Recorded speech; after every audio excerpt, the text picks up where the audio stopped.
Burning out.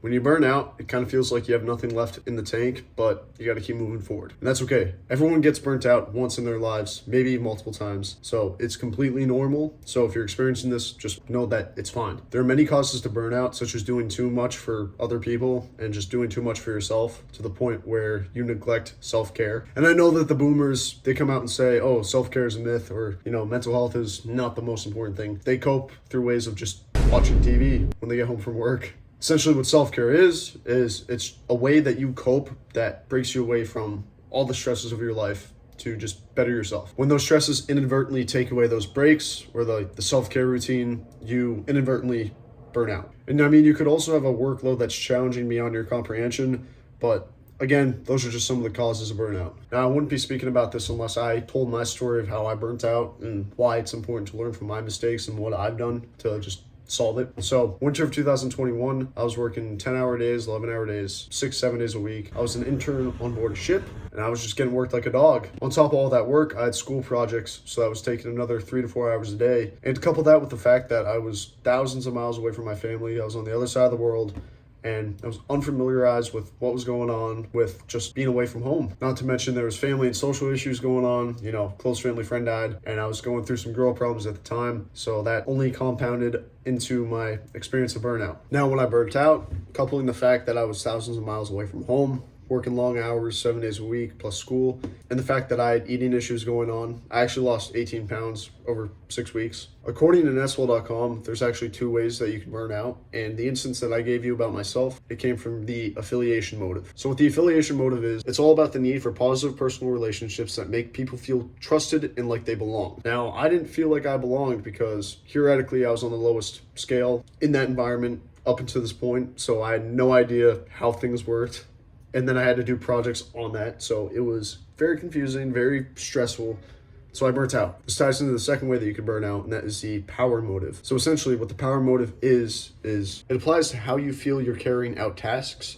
It may carry into anything from maintaining discipline at work to feeling strong and self-efficacious. That's funny because I actually burned out that way 4 years ago when I was in high school. So I was a senior in high school and I was applying to colleges. I had a girlfriend at the time. I was working like 15 hours a week, part-time job, overloading on science classes, just doing Boy Scouts, doing firefighting stuff, and just being a varsity athlete on the basketball team. It all compounded together, and I burnt out in a way where my immune system just was compromised. So I fell sick, and I fell sick for weeks, which is very weird to me because I never really got sick before. Just being out of action like that felt bad. It felt like I really had to get back to work. And it got to the point where it was like, all right, maybe I just need to reevaluate and just cut out some of the unnecessary things in my life. So the 3 ways that I actually fixed burnout, both instances, is number 1, essentialism. So what essentialism is it means that you only do the tasks that you need to do. You don't do any extra tasks, and you prioritize yourself in a way that where you take care of yourself first. So for example, if somebody asks you for help and you don't have the time to help them, or you just don't want to help them, you tell them no. Oftentimes, if somebody asks us for help, we can feel obligated to, just from like a standpoint of you don't want to offend the person or you don't want them to not like you. So it's like you feel like you have to. Just know that you shouldn't feel like that, and know that if they are truly your friend, they will respect your decision and just move on. The next way that I help myself recover from burnout is I prioritize myself beyond others. So I put myself first. I was selfish in a good way because I've came to the thought that you cannot help others until you have helped yourself. There's a reason why that you got to put your mask on the airplane first. You put your oxygen mask on first before the person next to you. You cannot help others until you help yourself. And if somebody comes for your throat and attacks you, just know that, hey, that's on them. You're not responsible for how they feel towards the way that you carry out your life.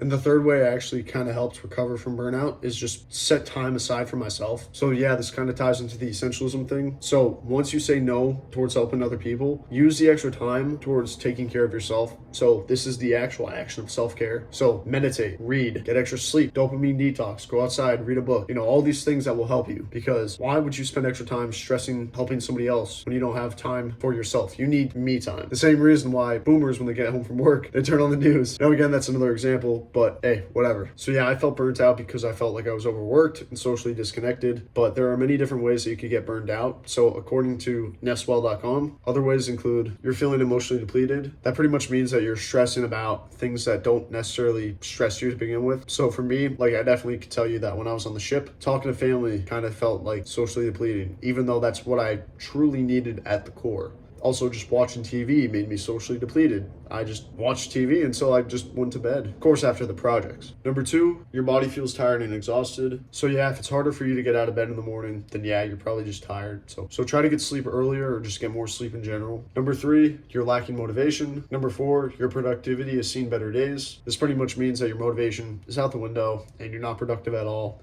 So yeah, like that's what happened when I was on the ship, for example.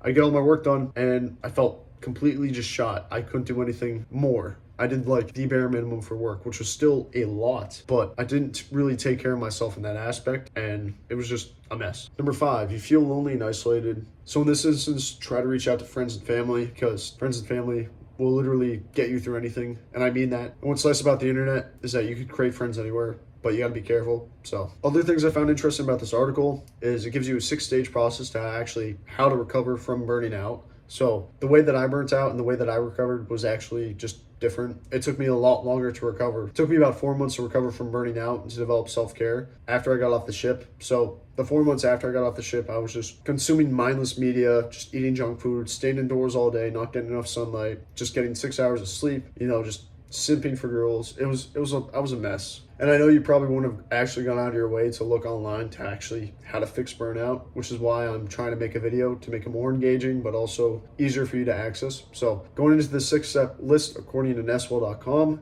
at number 1, we have admit to yourself that you're burned out. The first step in every recovery is always realizing that something isn't serving you and you need to make a change. This can be hard, but it's absolutely necessary for you to start your journey. Number 2, distance yourself from the stressors. You just can't keep going and expect things to change. Identify what's stressing you out. If possible, request a leave of absence at work or take a few sick days so you can distance yourself. Of course, the ability to take a break is a huge privilege that not everyone has. But if you can take any action to minimize outside pressure in your life, that can help. Number 3, restore your health. Do the things that will help you get back to your status quo. Catch up on sleep, exercise, nourish your body with healthy foods, socialize with the people you love, whatever it takes to get yourself out of the dump you're currently in. Do it. Step 4, reevaluate your values. Once you feel like your brain and body are resetting a bit, take a real step back and think about what's missing in your life. Is your job too overwhelming? Are you bored at work? Do you not have enough time with your loved ones or to yourself? Whatever it is that's keeping you from feeling happy and alive, make sure that you're defining and prioritizing your values. Stage 5, explore other options and possibilities. Now that you know what you're missing and have identified what you need, explore these alternatives. For example, you could set clear boundaries at work and close your laptop every day at 5:30 p.m. to spend time with your loved ones, regardless of whether you got your work done or not. Or you could start looking at other jobs that align with your passions and interests. Step 6, take a break and make a clear change. Maybe you can return to your old job with a new mindset and things work out. Perhaps there are some changes that you can make at work. A new team, a new manager, different project. That'll help you feel better about your work-life balance. If you feel comfortable, let your manager know that what you're dealing with is burnout. Advocating for yourself in this instance may help prevent future burnout. So yeah, obviously these are ways that you deal with burnout. Obviously you have to recognize it and be like, all right, I'm recovering from burnout and I'm doing a lot better. Manifest that into your words and just take it into your soul and just be like, all right, I'm getting better. I'm just going to focus on myself, make time for myself, be selfish with my time, get what I need to get done to better myself. Again, you can't help others until you help yourself. To leave you off on a brighter note, other tips that you can follow that will help you just recover from burnout in general is to keep track of your stress levels, journal, move your body, try stress reduction techniques, set boundaries, be compassionate with yourself, reset your sleep schedule, nourish your body, talk to a professional, and just all around find time for yourself. I'm very lucky to have experienced this at age 19 and at age 17 as well. I'm 21 right now, and I've come to realize that a lot of people burn out immediately after college when they enter the workforce because they're experiencing work, maybe new relationships, and all the just a new lifestyle change and moving to the real world. But luckily for myself, I kind of feel like I've had a taste of the real world, especially where I'm at in life, to be able to just